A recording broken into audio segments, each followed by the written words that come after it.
नमस्कार. मी तुमच्या सगळ्यांचं स्वागत करते brain wise with doctor Pallavi प्रसादमध्ये पुन्हा एकदा.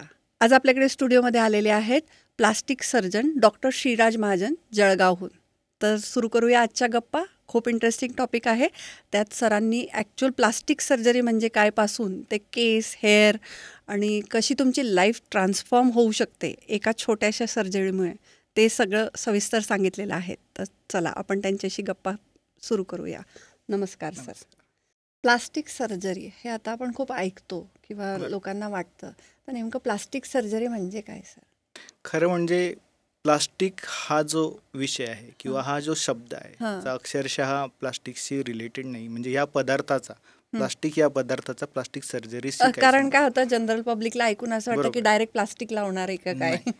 पण त्याचा जो गुणधर्म आहे प्लास्टिसिटी म्हणजे काय की एखादा पदार्थ मी ज्या अवस्थेत सोडणार तो त्याच अवस्थेत राहिला तर त्याला प्लास्टिसिटी म्हणतो. जसं आपण मातीला आकार देताना ती ज्या अवस्थेत आपण सोडणार तसं ती आकार धारण करतो.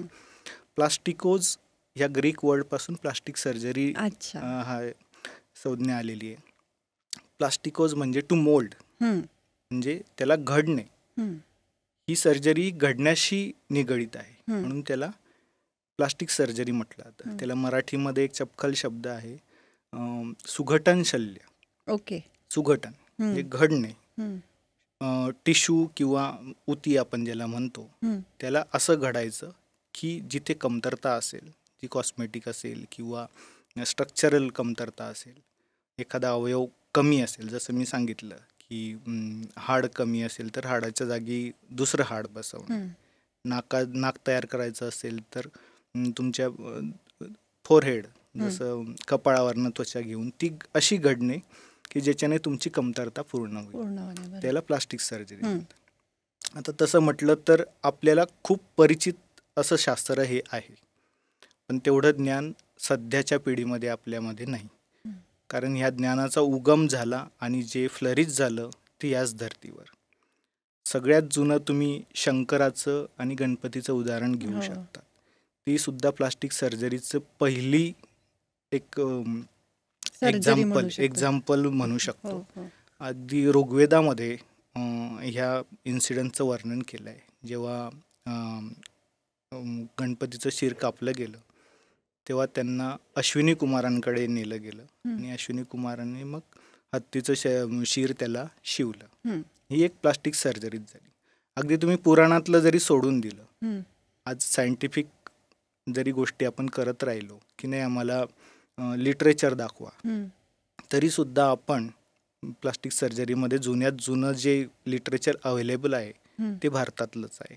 तुम्ही सुश्रुतांचं, महर्षी सुश्रुतांचं नाव ऐकलं असेल. सुश्रुत हे आद्य प्लास्टिक सर्जन म्हणून गणले जातात. त्यांनी केलेली जी रायनोप्लास्टी आहे, आधी असं होतं की हारलेल्यांचं किंवा एखाद्याचा जर आपल्याला अपमान करायचा आहे तर त्यांचं नाक कापलं जायचं. ते नाक तयार करण्याची जी शस्त्रक्रिया आहे ते सुश्रुतांनी त्यांच्या लिटरेचरमध्ये जशीच्या तशी उतारलेली आहे आणि ती जशीच्या तशी आपल्या लिटरेचरमध्ये आत्ताही अवेलेबल आहे. त्याच्यामुळे सुश्रुतांना आद्य प्लास्टिक सर्जन म्हटलेलं. नंतर असं झालं की आपली ज्ञानावरची कास थोडी सुटत गेली किंवा सोडावी लागली. इसवी सन पूर्व 2600 सुश्रुतांचा जो काळ होता त्यावेळेस आपलं शल्यचिकित्सा किंवा जनरल सर्जरी याचं ज्ञान खूप डेप्थमध्ये होतं. नंतर असं झालं की अहिंसावादी आपले धर्मांचा थोडासा बोलबाला झाला. हिंदू धर्मातही अहिंसेचं जास्त बोलबाला झाला. त्याच्यामुळे हळूहळू ज्या सर्जरीमध्ये किंवा ज्या उपचार पद्धतीमध्ये ब्लड येतं तेही हिंसेशी धरलं गेलं आणि हळूहळू सर्जरीचा जो राजाश्रय आहे तो कमी होत गेला. त्याच्यामुळे सर्जरी किंवा शल्यचिकित्सा किंवा प्लास्टिक सर्जरी याचं ज्ञान हळूहळू कमी होत गेलं, लोप पावत गेलं किंवा कुठल्या तरी कोपऱ्यामध्ये ते दडून बसलं. त्याच्यामध्ये फ्लरिश ते झालं नाही. त्याच्यानंतरही पुढचा उल्लेख येतो तोही भारतातच. इसवी सन 1792 जेव्हा इंग्रज आणि टिपू सुलतान यांचं जेव्हा वॉर झालं तर इंग्रजांचा एक शिपाई ज्याचं नाक कापलं गेलं टिपू सुलतानांच्या सैनिकांकडनं. अच्छा. तो काही दिवसांनी त्याच्या इंग्रज अधिकाऱ्याला भेटला, हं. तर तेव्हा त्याचं नाक तयार झालेलं होतं. अच्छा. ही गोष्ट झाली पुण्यामध्ये. हं. त्याने विचारलं की तुझं नाक तर कापलं आहे, मग नवीन नाक कसं? मग सांगितलं की इथे एक कुंभार राहतो, त्याने माझं नाक तयार करून दिलं. अच्छा.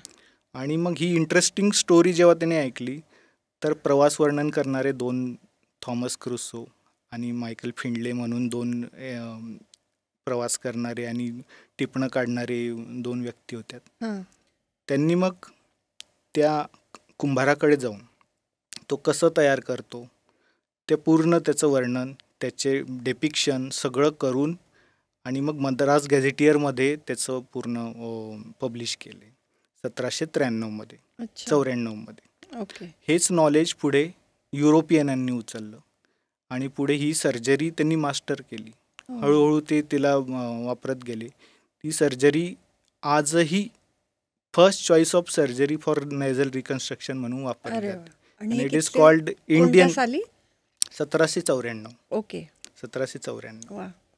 म्हणजे काळाच्या प्रत्येक कसोटीवर भारताचं जे नॉलेज आहे ते खूपच डीप आणि वास्ट आहे. ते पारखलं गेलंय आणि निर्विवादपणे आपणच प्लास्टिक सर्जरीमध्ये फर्स्ट होतो आणि आपलं नॉलेज इन डेप्थ होतं, हो. याच्यावर शिक्कामोर्तब झालेलं आहे. नक्कीच नक्कीच. आता प्लास्टिक सर्जन हे जे आहे, तर त्याच्यात कुठल्या कुठल्या सर्जरी तुम्ही करता? प्लास्टिक सर्जरीची जी व्याप्ती आहे ती अफाट आहे. हं. म्हणजे जिथे जिथे कमतरता तिथे प्लास्टिक सर्जरीचा रोल येऊ शकतो. ज्या ज्या बाह्यांगामध्ये काहीतरी कमतरता आहे, म्हणजे तुमच्या हेअरपासून ते पायाच्या नखापर्यंत, तिथे तिथे तुम्ही प्लास्टिक सर्जरी करू शकता. हेअर तुम्ही धराल तर हेअर ट्रान्सप्लांटमध्ये हेअर लागतंच. हो. तुम्ही एक्सेस हेअर असतील ते कमी करण्यामध्ये तुम्ही हे करू शकता. चेहऱ्याच्या प्लास्टिक सर्जरी, चेहऱ्याचं तुमचं फ्रॅक्चर असो, डोळ्यांच्या प्लास्टिक सर्जरी असो, नाकाची असो किंवा लिप्स, इवन दातांच्या जे गम्स म्हणतो आपण, हो. त्याची सुद्धा प्लास्टिक सर्जरी प्लास्टिक करू शकतो. सर्जरी करू शकतो. जन्मजात तुमचे कानाचे जे डिफेक्ट असतात तिथे तुम्ही प्लास्टिक सर्जरीचा हे येऊ शकतो. नंतर चेहऱ्याचा आकार बदलणे, हं.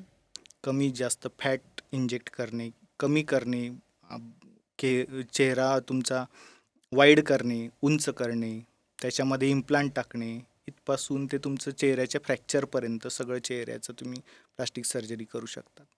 नेकमध्ये तुम्ही ब्युटिफिकेशन करू शकतात. नेकचे स्कार आहेत ते तुम्ही प्लास्टिक सर्जरीने हे करू शकतात. लोंबलेली त्वचा जी आहे नेकची, त्याला तुम्ही टाईटनिंग करू शकतात. नेक लिफ्ट म्हणतो आपण त्याला. इवन हँडमध्ये प्लास्टिक सर्जरी एक ब्रँचच आहे हँड सर्जरी. कारण त्याला विशिष्ट प्रकारचं नॉलेज, इन डेप्थ नॉलेज लागतं. अच्छा. तुम्हाला रक्तवाहिन्यांची चांगली जाण असली पाहिजे. हाताच्या जे मज्जातंतू आपण नर्व्स म्हणतो त्याची चांगली जाण असली पाहिजे. त्यांच्या मसलची चांगली ज्ञान असली पाहिजे. म्हणजे ते एक वेगळीच फॅकल्टी असं तुमचं म्हणणं आहे की हँड प्लास्टिक सर्जरी. सर्जरीमध्ये हँड सर्जरी ही वेगळीच आणि खूप जास्त इन डेप्थ नॉलेज असलेली एक शाखा आहे. बरोबर. तर असं सरांचं म्हणणं आहे की जो आपल्याला दिसणारा पूर्ण शरीराचा भाग आहे, मग तो हेअरपासून तर नखापर्यंत त्याची कुठलीही सर्जरी आपण करू शकतो. बाह्यांगाला तुमची जिथे कमतरता असेल, जिथे तुम्हाला ब्युटिफिकेशन हवं असेल किंवा असं आहे की स्ट्रक्चरल डिफेक्ट, हो, स्ट्रक्चरच नाही, तुम्हाला बोट कट झालंय, तुमचं बोट तयार करायचं आहे, यू कॅन डू इट.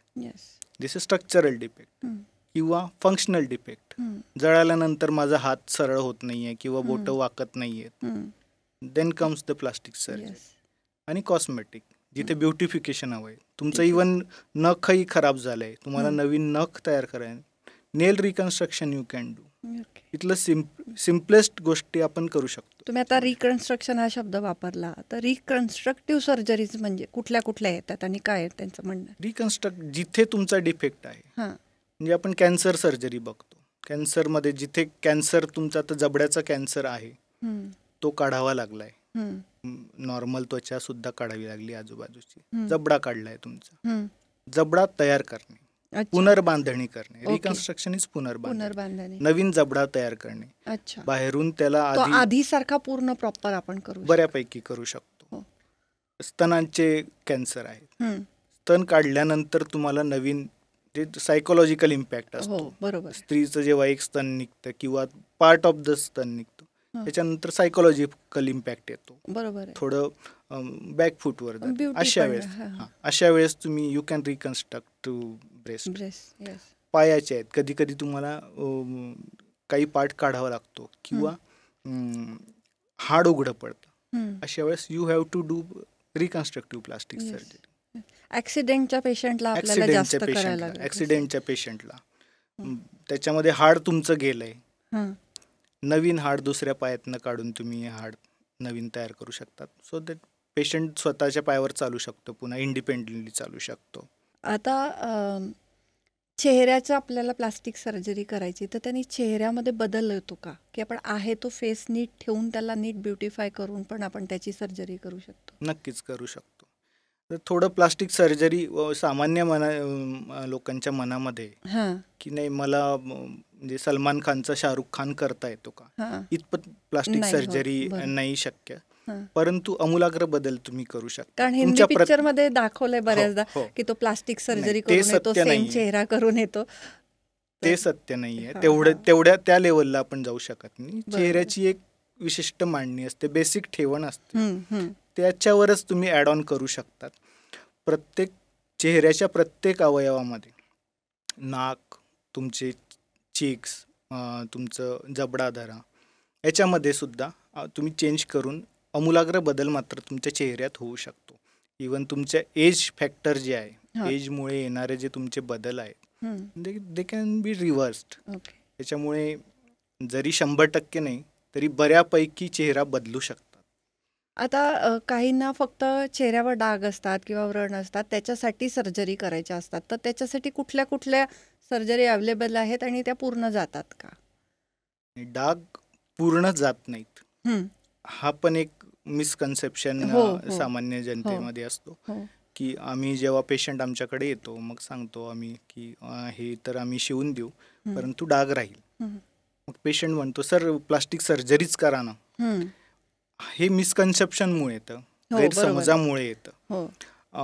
काही ठिकाणचे जे स्कार आहेत ते आपण सहज लपवू शकतो.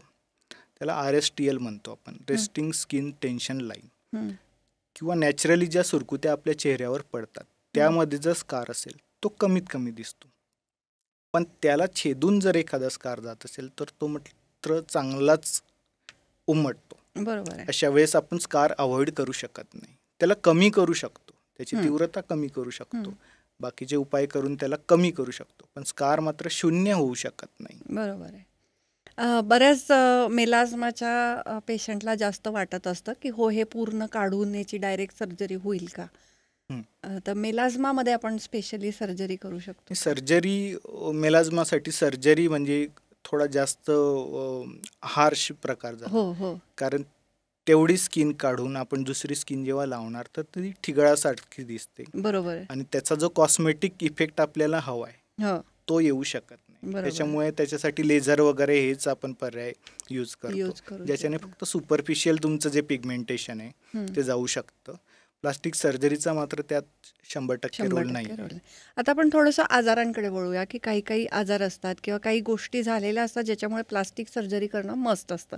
तसं त्याच्यात सगळ्यात पहिला येतो बर्न, की बऱ्याचदा दुधामुळे, तेलामुळे किंवा कुठल्या कारणामुळे किंवा ॲसिडमुळे त्यांची स्किन बर्न झालेली असते आणि त्यांना प्लास्टिक सर्जरीची गरज असते. तर त्यांना काय काय आपण ट्रीटमेंट करतो आणि किती तो फरक आपण त्यांना घडवून देऊ शकतो? माझं एक स्पष्ट मत आहे, कारण प्लास्टिक सर्जरीच्या आधी आम्ही जनरल सर्जनच होतो. हो. आधी MS होतो. हो. मग 3 वर्ष हे करून आम्ही प्लास्टिक सर्जन झालो. हो. जनरल सर्जन आणि प्लास्टिक सर्जन हां. याच्या दृष्टिकोनात जमीन आसमानाचा बरोबर फरक. बरोबर दृष्टिकोन खूप चेंज होतो. बरोबर आहे. जनरल सर्जनचं आम्ही म्हणजे इवन आमचाही हो. की बर्नची जी वूंड आहे हां. ती भरणे. हो. आता जंगलात कुठल्या प्राण्याला लागलं हं. तर तिथे सर्जन येत नसतो. नाही. ती नॅचरल प्रोसेस आहे. बरोबर. जखम भरण्याची प्रोसेस ही नॅचरल आहे. हं. त्याच्यात आपण नुसतं ड्रेसिंगने खूप इंटरव्हेन्शन हम्म. केलं आणि खूप इफेक्ट आला असं नाही. पण प्लास्टिक सर्जनचं जे दृष्टिकोन आहे तो वेगळा असतो. हम्म. जखम लवकर भरणे, त्याच्यानंतर त्याच्यामध्ये फंक्शनल त्रुटी राहू नये, हम्म. कामात कमतरता म्हणजे सांधे वगैरे याच्यामध्ये कमतरता राहू नये, पुढे त्याचं रिहॅबिलिटेशन लवकर व्हावं, पेशंट स्वतः इंडिपेंडंट लवकर व्हावा, जखम लवकर भरून त्याचं ब्युटिफिकेशनसुद्धा आलं पाहिजे, कॉस्मेटिक इफेक्टसुद्धा आलं पाहिजे, असा प्लास्टिक सर्जनचा दृष्टिकोन असतो. बरोबर. त्याच्यामुळे सगळ्यात आधी प्लास्टिक सर्जनकडेच बर्न पेशंटने जावं असं माझं रिकमेंडेशन आहे. बरोबर. कारण- जितक्या लवकरात लवकर तुम्ही जाऊ शकाल. लवकरात लवकर. कारण आता होतं असं की आम्ही प्रायव्हेट प्रॅक्टिसमध्ये बघतो, पेशंट आधी जनरल सर्जनकडे जातो, मग तिथे ड्रेसिंग्स केल्या जातात आणि जेव्हा रॉ एरिया राहतो, पूर्ण जखमा लाल होतात, त्यावेळेस मग प्लास्टिक सर्जनकडे पाठवल्या जातात. हम्म. अशा वेळेस प्लास्टिक सर्जनचं इंटरव्हेन्शन लेट झाल्यामुळे हम्म. इफेक्ट येऊ शकत नाही. नाही. जितक्या लवकर तुम्ही प्लास्टिक सर्जरीचं इंटरव्हेन्शन कराल, एस्पेशली बर्नमध्ये, हा. तेवढं चांगलं. तीच तेवढ्या गोष्ट लवकर आपण फंक्शनल डिफेक्ट आणि तेवढ्या लवकर ब्युटिफिकेशन गोष्टी आपण त्यांना. फंक्शनल डिफेक्ट तयार होऊन मग तो करेक्शनमध्ये जाण्यापेक्षा तो बरोबर. अवॉइड करणं कधीही चांगलं. बरोबर. आणि त्याकडेच प्लास्टिक सर्जनचं कधीही मत असतं किंवा त्यांचं इंटरव्हेन्शन तसं असतं. बरोबर. आता समजा की एखादा बर्नचा पेशंट आपल्याकडे इमिजिएटली आला तर आपण त्याला किती दिवसात आणि कितपत रिझल्ट देऊ शकतो? डिपेंड्स तुमचं डिग्री ऑफ बर्न काय आहे. काय आहे त्याच्यावर? आता जेव्हा गरम पाणी पडलं, दूध पडलं, भाजी पडली, असे जे पेशंट येतात हम्म. त्यांचे 15 दिवसामध्ये हम्म. कंप्लीट जखम भरण्याचं आमचं हे असतं. आणि बरोबर. 15 दिवसात 99% पेशंटचं जखम भरून तो फंक्शनलही होत असतो. हो. त्याच्यामुळे स्कार चांगले येणे हम्म. किंवा स्कार न येणे, हम्म. लवकर कामाला लागणे, फंक्शनल डिफॉर्मिटी न येणे, ह्या गोष्टी होतात. स्किन मात्र आपण स्किन प्रिझर्व करणे किती. स्किन तर ती त्याची प्रिझर्व, कारण आम्ही कोलॅजन नावाचं ड्रेसिंग करतो, ओके. ज्याच्याने लवकरात लवकर त्याची जी वूंड आहे हा. ती झाकली जाते अरे वा. आणि लवकरच नवीन कातडी तयार होते. ओके. त्याच्यामुळे वूंड हिलिंग हे मॅक्झिमम 15 दिवसात तुमचं होतं. हम्म. आणि पुढच्या ज्या कॉस्मेटिक डिफॉर्मिटी किंवा फंक्शनल डिफॉर्मिटी ते त्याच्यामध्ये येत नाहीत. बरोबर. त्याच्यामुळे लवकरात लवकर इंटरव्हेन्शन करून फास्ट हिलिंग आणणे हम्म. आणि पेशंट लवकर फंक्शनल करणे, फंक्शनल करणे. याच्याकडे आमचा कल असतो. आता बरेचसे पेशंट असे असतील की त्यांना हे माहिती नव्हतं आणि आता त्यांना 4 वर्ष झालेत, 5 वर्ष झालेत, अर्धा फेस गेलेला आहे, गळा गेलेला आहे, कोणाकोणाचा हात असतो बऱ्यापैकी, तर त्यांना आपण काय रिझल्ट देऊ शकतो बर्नच्या पेशंटला? त्याला कॉन्ट्रॅक्चर म्हणतात. ओके. आखडणे, हो, सांधा हो. आखडणे किंवा मान आखडणे. मानेच्या स्किन बऱ्याचदा. बरोबर. किंवा चेहऱ्याला असेल तर तुम्ही पाहिलं असेल बर्न विक्टिम्स हो. किंवा ऍसिड हो. Burn victims. हो. तर त्याच्यामध्ये असं आहे की लवकर इंटरव्हेन्शन करणे, हो. कारण वूंड हिलिंग ही जी प्रक्रिया आहे हम्म. ती डे 0 हम्म. टू जवळपास 1 वर्ष ते 1.5 वर्ष चालते. ओके. जितक्या लवकर तुम्ही इंटरव्हेन्शन कराल, ठीक आहे, ज्यावेळेस इन्सिडन्स घडला हम्म. त्यावेळेस जरी इंटरव्हेन्शन नाही झालं तरी लवकरात लवकर हम्म. ज्यावेळेस पेशंट स्टेबल होईल त्याने प्लास्टिक सर्जनकडे दाखवणं गरजेचं आहे. पण आता समजा ज्यांना 4-5 वर्ष झाले आणि त्यांना हे माहितीच नव्हतं, तर त्यांना आपण काय करू शकतो? मग आपण हे कॉन्ट्रॅक्चर रिलीज करणे हम्म. आणि ग्राफ्टिंग करणे, ग्राफ्टिंग करणे. हळूहळू त्याच्यामध्ये आपण सुधारणा त्यांना आणू आपण शकतो. ऍटलीस्ट 60-70% रिझल्ट देऊ शकतो. कोणत्या ऑर्गनमध्ये प्रॉब्लेम आहे हां, त्याच्यानुसार त्याला त्याच्यानुसार रिझल्ट आपण येतो. त्यांना नक्की देऊ शकतो. आता जन्मजात व्यंग असतात, डिफेक्ट असतात काही काहींना, की कोणाचं एखादं हाड बाहेर आलेलं असतं किंवा एखाद्याचा जबडा एक साईडचा कमी असतो किंवा जास्त असतो. कधी कधी कोणाला विथ बोन जन्म येतो किंवा एखादा हात छोटा मोठा होतो. तर त्यांच्यासाठी आपण काय करू शकतो? त्यांच्यासाठी रिकन्स्ट्रक्टिव्ह सर्जरी असतात. ती ही जी शाखा आहे हां. कंजेनायटल ॲनोमॅलीजची, हां. ती एक शाखा प्लास्टिक सर्जरीचा पार्टच आहे. ओके. म्हणजे चेहऱ्याचे व्यंग, तुमच्या अवयवांचे हातापायांचे व्यंग, दुभंगलेले ओठ टाळू हे जे आहेत, किंवा कानामध्ये व्यंग असतात, कधी कान एकतर नसणे हो, किंवा त्याला काही छोटे असणे, छोटे हे असतात. यांना त्यांच्या वयानुसार हम्म. त्यांना रिकन्स्ट्रक्शन काय लागणार आहे याच्यानुसार ते वय त्यामध्ये इंटरव्हेन्शन केलं जातं आणि रिकन्स्ट्रक्टिव्ह सर्जरी केली जाते. आपण म्हणजे त्यांचे जे पण डिफॉर्मिटी असेल ती आपण त्यांना पूर्ववत करू शकतो. मग ती पूर्ववत करू जन्मतः शकतो. असली तरी तुम्ही ते बऱ्यापैकी. किंवा त्याच्यापैकी करू शकता. काहींना जन्मजातच रक्तवाहिन्यांच्या गाठी असतात, हो आपण लासन म्हणतो, हो किंवा पिगमेंटेशनच्या गाठी असतात, काळे हो. चट्टे किंवा पांढरे चट्टे असतात. हो. त्याचंही 100% आपण निरसन करू शकतो. आता ह्याच्यातच जन्मतः बऱ्याच जणांना कोणाकोणाला वजायना नसते, कोणाकोणाचं ॲनस जे असतं ते पूर्ण डेव्हलप नसतं किंवा ओपनिंगच नसतं. तर अशा पेशंटच्या पण आपण हो हो सर्जरी ते करू नक्कीच. शकतो proper full congenital absence of vagina vagina. एकदा आपण छोटी जी सर्जरी असते, प्रायमरी सर्जरी, ती पेडियाट्रिक सर्जन करतात. मात्र थोडं वयात आल्यानंतर प्लास्टिक सर्जन नवीन वजायना तयार करू शकतात ओके आणि ते मेंटेन करू शकतात. मेंटेन म्हणजे सेक्शुअल रिलेशनला त्यांना प्रॉब्लेम येत नाही. आता हँड सर्जरीबद्दल म्हणले मगाशी तुम्ही की हँड सर्जरी हा पूर्ण वेगळाच हे आहे, तर त्याच्याबद्दल थोडक्यात सांगाल का? हँड सर्जरी आपल्याकडे खूप लाईटली घेतलं जातं. हँड म्हणजे हँडला जखम झाली, आणि हे काय नाही, स्पेशली हे दोन- हँडचे जे आहेत की कोणाचं ॲक्सिडेंटमध्ये बोट तुटतंय, हात तुटतोय, ॲक्सिडेंट तर खूप होत राहतात. तर त्याच्यात बरोबर. पहिला घात हा हातावर किंवा पायावरच होतो. बरोबर. आणि किंवा कुठल्या फॅक्टरीमध्ये किंवा कुठे काम करणारे वर्कर त्यांचे बोटं कापले जाणे किंवा किचनमध्ये काम करणाऱ्या बायकांचे बोटं मिक्सरमध्ये जाणे हे खूप नक्कीच. कॉमन गोष्टी आहेत.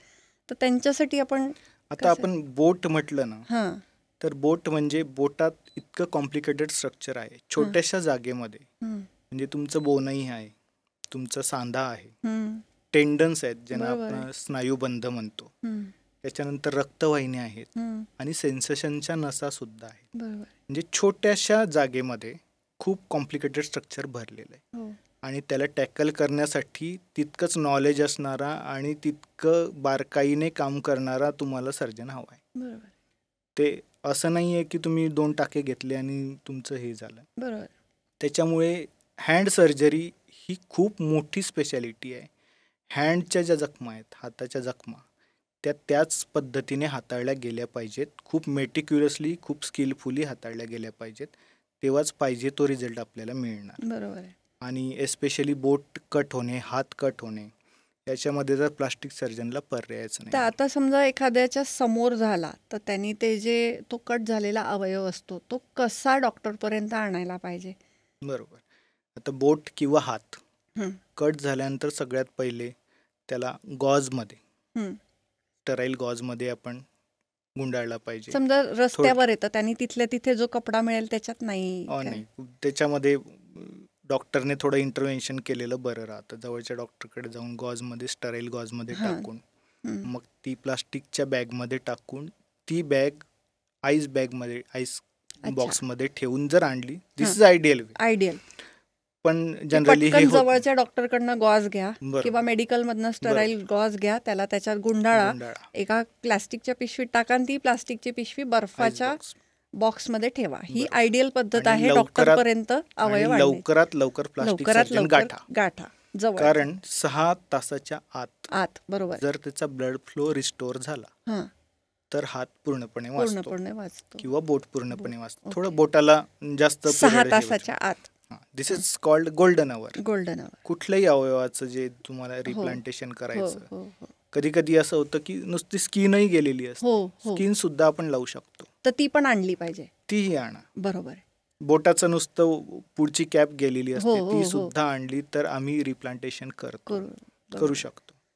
त्याच्यामुळे त्याला लाईटली न घेता हो. आणि सरळ जर आपण प्लास्टिक सर्जनकडे गेलो हं.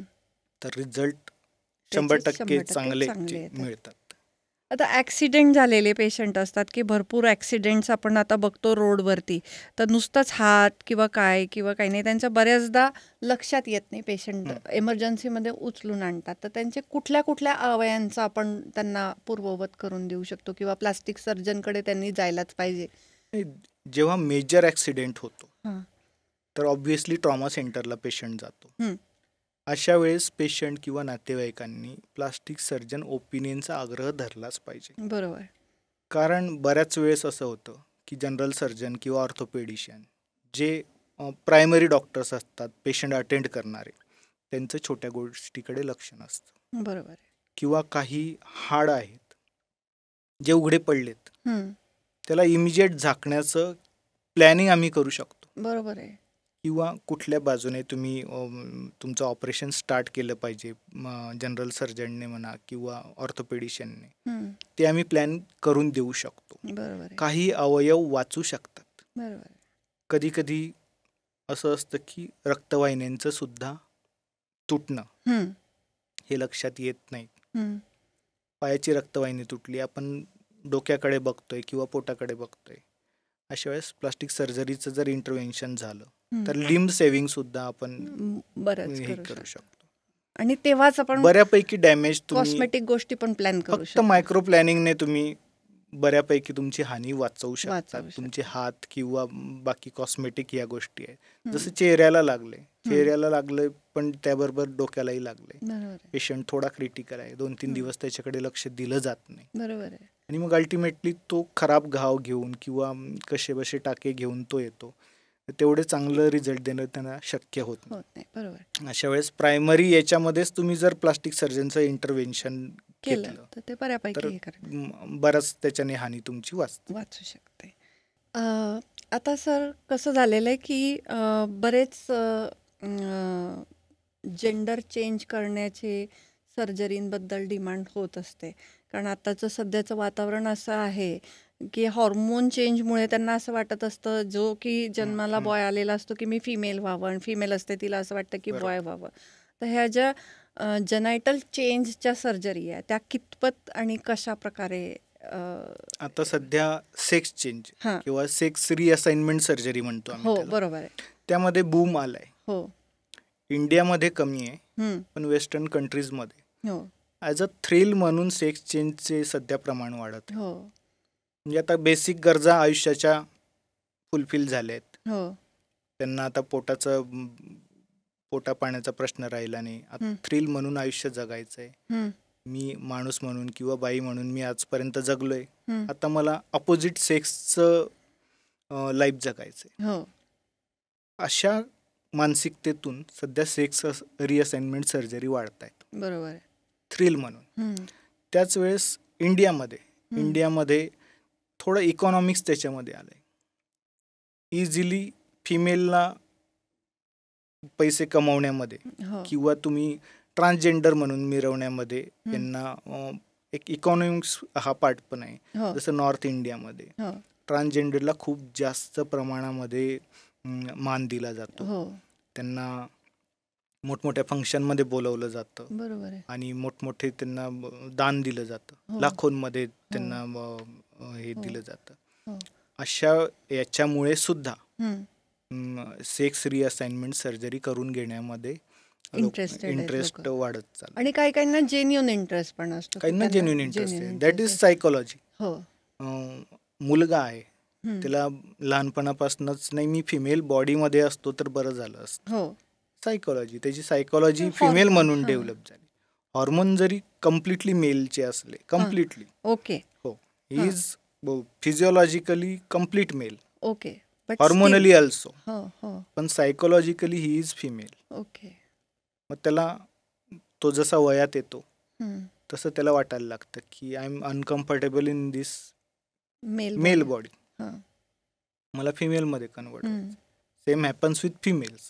काही फिमेल्स तुम्ही पाहिले असतील की अडोलसंट एजमध्ये सुद्धा त्यांना फिमेल बॉडीत नाही राहायचं, मला मेल डॉमिनन्स त्याच्यामध्ये जगायचं, I have to be mail.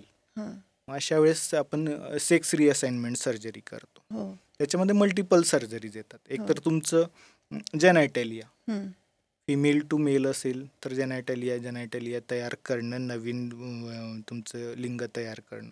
Mail to female असेल तर तुमचं पेनिस काढणं, टेस्टिस काढणं, नवीन वजायना तयार करणं. ब्रेस्ट इम्प्लांट टाकून तुम्ही ब्रेस्ट रिकन्स्ट्रक्शन, ब्रेस्ट इम्प्लांट करणं. फेसमध्ये चेंजेस, कारण फिमेल फेस मेल फेस याच्यामध्ये खूप फरक आहे. बॉक्सी फेस असतो मेलचा, तो रिड्यूस करणे. तुमची नाकाची सर्जरी, म्हणजे याच्यामध्ये नंबर ऑफ पॉसिबिलिटीज आहे. पूर्णच तुम्ही की एका मेलला फिमेल करणे पूर्ण. हो, त्याच्यामध्ये खूप गोष्टींचा. इवन तुमचे हँड, हात सुद्धा मेलचे रोबस्ट हँड असतात, फिमेलचे नाजूक हात असतात. याच्यामध्येही त्याच्यामध्ये पॉसिबिलिटीज खूप आहेत. तुम्ही आता रिसेंटली एक सर्जरी एकदम सक्सेसफुल केली, त्या स्टोरीबद्दल थोडंसं हो. सांगाल? आतापर्यंत कमीत कमी 50 ते 60 सेक्स सर्जरी तुम्ही रिअसाइनमेंट केल्या. अरे वा. सर्जरीज मी केल्या आहेत. हो. आणि मला वाटतं की आमच्या रिजनमध्ये सेक्स रिअसाइनमेंट सर्जरी करणारा मी पहिलाच प्लास्टिक सर्जन अरे आहे. वा. आणि एक इंटरेस्टिंग स्टोरी आहे. ती हं. माझी पेशंट आहे. दुबईमध्ये आता ती मॉडेल म्हणून काम करते. अरे वा. हां, ती ॲक्च्युली आमच्याच रिजनमधली आहे. आधी पुण्यात तिने सर्जरी केलेली, हां. पण थोडं त्यात कॉम्प्लिकेशन झाले. तिच्या मनाप्रमाणे झालं नाही. त्याच्यानंतर शी केम टू मी. हं. आम्ही पुन्हा दुसरी सर्जरी केली. She was very happy with that surgery. मग पुढे 2-3 सर्जरी आम्ही पुन्हा तिच्यावर केल्यात. आणि ती नंतर दुबईला गेली. दुबईला ॲज अ मॉडेल म्हणून ती चांगली एस्टॅब्लिश झाली आहे. अरे वा. आणि त्याच्यानंतर बऱ्यापैकी तिचं पाहून खूप म्हणजे कलकत्त्यापासून मी बरेच पेशंट केलेत. अरे वा. बॉम्बेतले पेशंट केलेत, पुण्यातलेही बरेच पेशंट केलेत. तिचं जे एक्झाम्पल पाहून तिला जे रोल मॉडेल मानतात, हो. तिचे शिष्य असे हो. बरेच पेशंट मी केलेत. अजूनही लाईनअप आहे. एकदा आपण त्यांचा सेक्स चेंज केला, त्याच्यानंतर त्यांना किती प्रॉब्लेम्स येतात किंवा ते सर्जरीनी कसे टाळू शकतो आपण? प्रॉब्लेम येण्याचं काही कारण नाही आहे. ओके. फक्त आता फिमेलमध्ये जेव्हा आपण वजायना मेल टू फिमेल जेव्हा करतो, वजायना क्रिएट करतो, तो वजायना पेटंट राहण्यासाठी तुम्हाला थोडं एक्सरसाइज करावे लागतात. त्याला पेटंट ठेवावं लागतं. बरोबर. Either with sex or with dilators. Okay. तेवढाच एक प्रॉब्लेम आहे. बाकी त्यांना हॉर्मोन थेरपी वगैरे ते हॉर्मोन थेरपी ती ऑलरेडी एकतर ती गायनेकोलॉजिस्टकडनं किंवा त्यांच्या डॉक्टरकडनं ती चालू घेतच असते. असतात. ओके. आणि जोपर्यंत आपण सायकॅट्रिस्टचं क्लिअरन्स घेत नाही, बरोबर. की पेशंट सायकोलॉजिकली स्टेबल आहे, हो. He repeatedly is expose to psychologist और सायकॅट्रिस्ट. खूप महत्वाचा पॉईंट आहे. जोपर्यंत ते सायकोलॉजिकली स्टेबल वाटत नाही तोपर्यंत त्यांना, कारण हे लिगल प्रॉब्लेम आहे. बरोबर. एखाद्याचं सेक्स चेंज करणे, आधीचं सेक्स त्याचं नष्ट करणे, दिस इज लिगल प्रॉब्लेम. येस. त्याला कायदेशीर बाबी आहेत, कायदेशीर बंधनं आहेत. कसं केलं पाहिजे, कुठलं क्लिअरन्स घेतलं पाहिजे, त्याच्यानंतरच आपण सेक्स रिअसाइनमेंट सर्जरी करू शकतो. खूप महत्त्वाचा मुद्दा आहे की त्याला लिगल पॉईंट असतो. आणि तो जो पेशंट आहे ज्याला सेक्स चेंज करायचा आहे त्याची सायकोलॉजिकल पूर्ण तपासणी झालेली पाहिजे. आणि तो सायकोलॉजिस्टशी, काउन्सिलरशी रेग्युलरली अटॅच पाहिजे, गायनॅकशी अटॅच पाहिजे. आणि गायनॅकशी रिलेटेड त्यांचे हॉर्मोन किंवा ते जे प्रॉब्लेम आहे ते सॉल्ट झाल्यानंतर बाकी जे बाह्य सगळे प्रॉब्लेम आहे ते प्लास्टिक सर्जरीकडून सक्सेसफुली करण्यात येतात. तर आता हे जे आपण म्हणलं सेक्स चेंज सर्जरी, तर ती कुठले कुठले प्रकार असतात त्याच्यामध्ये? सेक्स म्हणजे मेल टू फिमेल किंवा फिमेल टू मेल हा फक्त जेनायटॅलियाचा एक पार्ट झाला. त्याच्यानंतर बाकीच्या पण बाह्य अवयवांसाठी जर तुम्हाला सर्जरी करायची आहे, इवन बघा तुम्ही की फिमेलची फ्रंटल हेअरलाईन पुढे असते, बरोबर आहे, मेलची मागे असते. मेलला फिमेल करायचं तर हेअर ट्रान्सप्लांट पासून सुरू करू शकतो आपण. बरोबर आहे. नंतर मेलचं जे फोरहेड आहे ते खूप मोठं आणि पुढे आलेलं असतं, बोन स्ट्रक्चर बॉक्सी असतं, त्याच्यात ते प्रॉमिनन्सेस जास्त असतात. अशा वेळेस तुम्ही फिलर्स करावा किंवा जे प्रॉमिनन्सेस आले त्याला घासून तुम्ही सर्जरी करू शकतात. फेमिनाईन कॅरेक्टर त्याला देऊ शकतात. हनुवटी मेलची खूप जाड असते किंवा जबडा मोठा असतो. अशा वेळेस तुम्हाला रिडक्शन, जॉ रिडक्शन करता येतं. रायनोप्लास्टी, फिमेल आणि मेलचं जे नाक आहे त्याचं स्ट्रक्चर टोटली वेगळं असतं. फिमेलचं नाक नाजूक असतं. मेल टू फिमेल करताना रायनोप्लास्टी मस्ट आहे. इवन आवाजासाठी मात्र ENTला आम्ही बोलवतो, आवाज चेंज लागतो. कधी कधी ॲडम्स ॲपल जे गळ्यामध्ये आपलं जे हे आहे कार्टिलेज, त्याचं सुद्धा ब्युटिफिकेशनसाठी आम्हाला हे सांगितलं जातं, ते सुद्धा आम्ही रिड्यूस करू शकतो. असे सगळेच म्हणजे भरपूर गोष्टी त्याच्यामध्ये. जॉ पासून, हेअरलाईन पासून ते पूर्ण पायापर्यंत आपण त्यांच्या प्रत्येक गोष्टीला सर्जरी. हेअर रिडक्शन सगळ्यात मोठा part. Body hair reduction, beard किंवा मुस्टॅच जे आहे त्याचं हेअर रिडक्शन पण एक त्याच्यामध्ये लागतं. बरेच पेशंट स्किन ब्राईटनिंगसाठी आमच्याकडे ग्लुटाथायोन इंजेक्शन्स घेतात, ते सुद्धा आपण त्यांना ते रेकमेंड करू शकतो.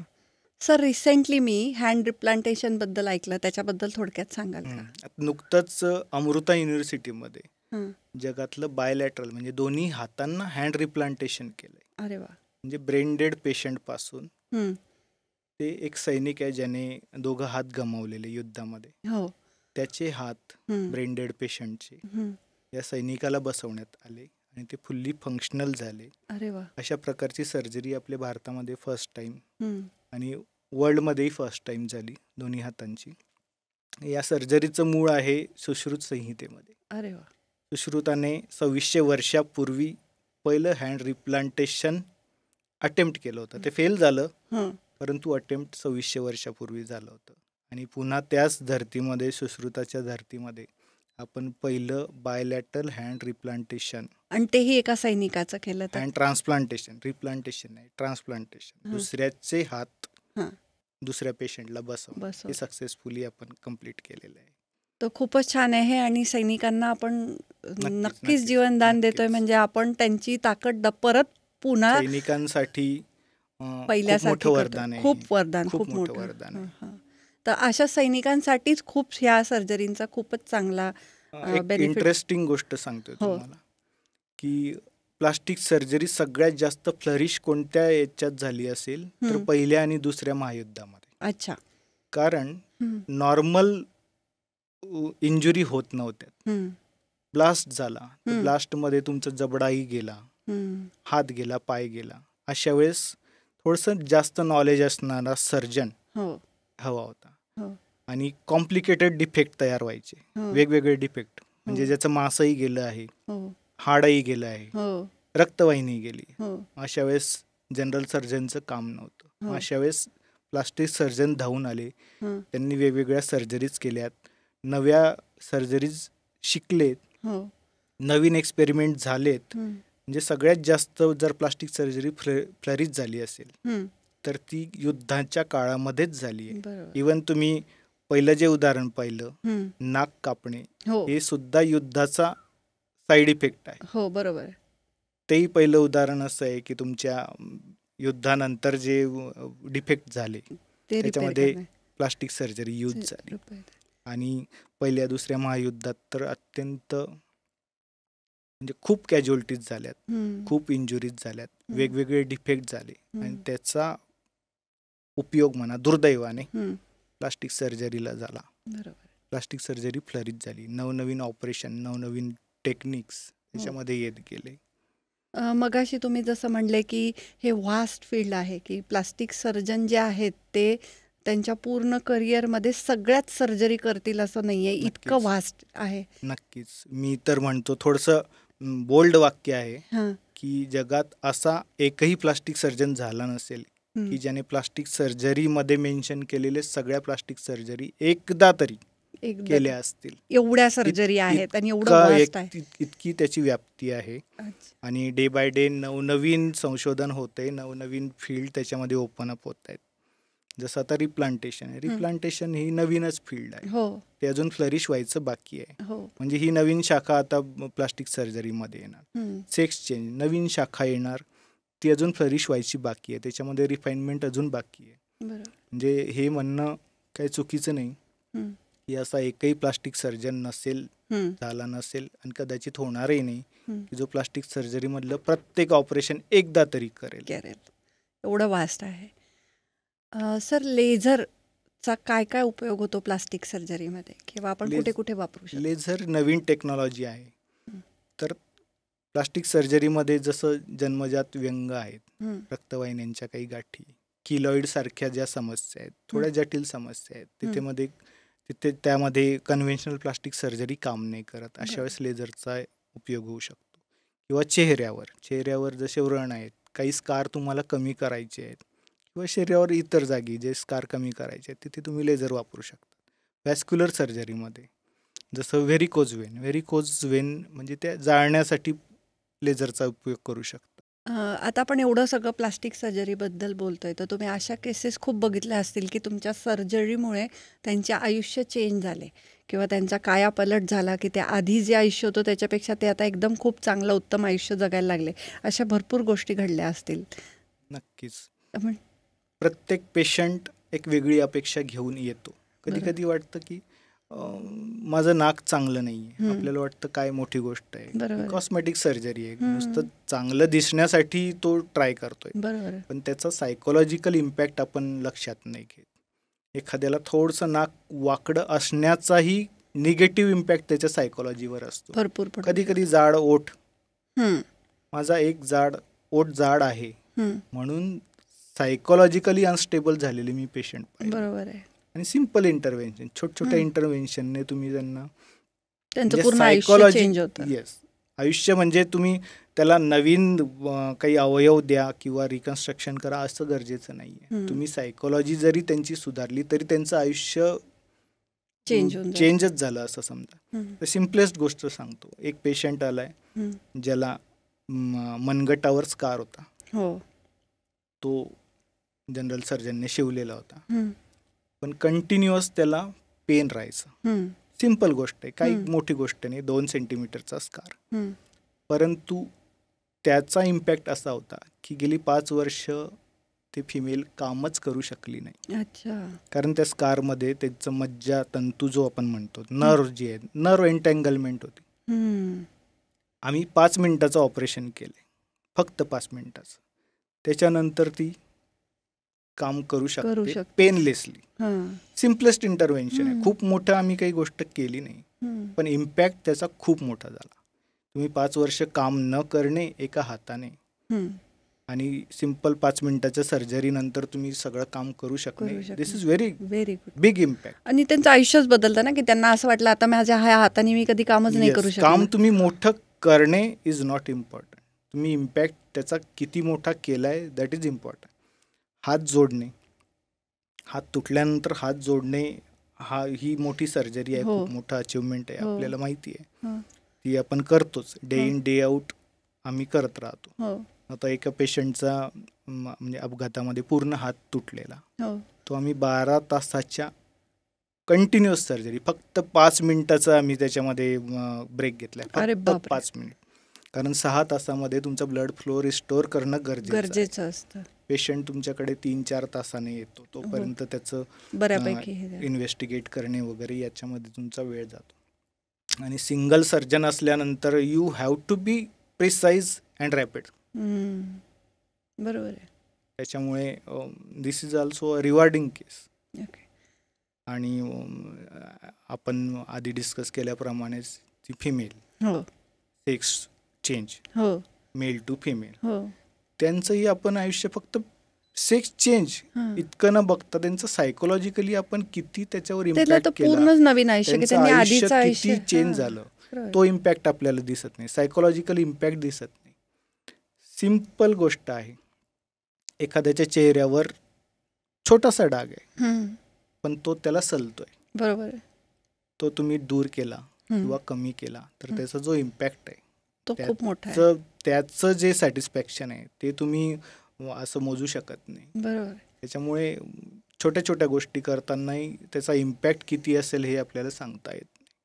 थोडक्यात असं म्हटलं तरी चालेल की तुम्हाला जसं तुम्ही विचार करताय की मला असं आयुष्य जगायचं आहे किंवा मी असं दिसलं पाहिजे किंवा हे छोटीशी गोष्ट माझ्या बोटाचा प्रॉब्लेम आहे किंवा गालाचा आहे, नाकाचा आहे, ते सगळं तुम्ही त्याला समोरच्याला जे पाहिजे ते देता आणि त्याचं आयुष्य चेंज करता. कॉस्मेटिकली तर आम्ही म्हणतो परिपूर्ण कुणीच नाहीये किंवा सायकोलॉजिकली तरी परिपूर्ण नाहीये. ती सांगेल नाही इधर थोडा ऐसा चाहिए उधर वैसा चाहिए. प्रत्येकाला काहीतरी थोडंसं वेगळं पाहिजे असतं. आणि ते सोल्युशन देण्याचा प्रयत्न आम्ही प्लास्टिक सर्जन करतो. खूपच छान आहे आणि खूपच नवीन माहिती दिली तुम्ही आज आम्हाला.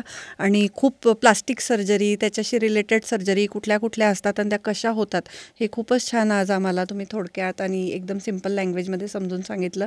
आणि तुमचा एवढा वेळ काढून तुम्ही आम्हाला इतकी छान इन्फॉर्मेशन दिली त्याबद्दल तुमचे धन्यवाद. आणि आमच्या स्टुडिओमध्ये येऊन अजून परत काही टॉपिक असतील तर त्याच्याबद्दल पण तुम्ही आम्हाला सांगा. आणि प्रेक्षकांना काही प्रश्न असतील प्लास्टिक सर्जरीशी रिलेटेड तर खाली कमेंट करा, आम्ही त्याचं उत्तर देण्याचा प्रयत्न करू. So thank you so much sir. खूप खूप आभारी आहे.